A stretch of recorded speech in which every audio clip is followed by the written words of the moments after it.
বয়সকালে বুঝলেন কাকিমা, বয়সকালে পেশেন্টদের বাথরুমে গেলে এই ফিমোরাল যে হেড আছে, হ্যাঁ, এইটা ভেঙে যায়।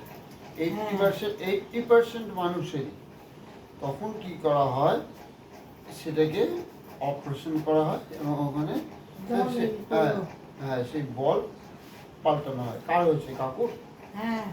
এই ব্যায়ামটা করলে কি হবে, এই যে সার্কামডেশন, এইটা করলে এই যে আপনার আমাদের যে এখানে সকেটটা আছে, এই সকেটের মধ্যে যে ক্যাভিটিগুলো আছে, কাটলেজগুলো, ক্যাভিটিগুলো, এগুলো কি হবে আরও ইমপ্রুভ করবে। তারপরে ওখানে যে আপনার ঘষা লাগা, এই যে পা নাড়ালে যে আওয়াজ, ব্যথা, ঠিক আছে, হাড়ে হাড়ে ঘষা, এইগুলো আর হবে না এবং আমার পা অনেক বেশি শক্তিশালী হবে।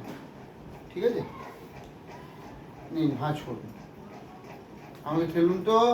এই ইয়ান ঠেলুন, 2, ইয়ান 3, নিয়ে যান 4, নিয়ে যান 5, এই তো জোর এসছে, নিয়ে যান 6, নিয়ে যান 7, নিয়ে যান 8, নিয়ে যান 9, নিয়ে যান 10, এই হাঁটুতে অনেক জোর এসছে।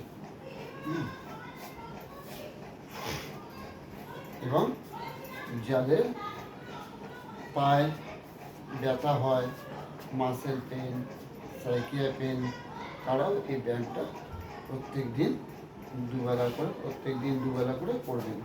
দুবেলা মানে ধরুন একবার সকালে করলেন আর একবার সন্ধ্যাবেলায় করলেন।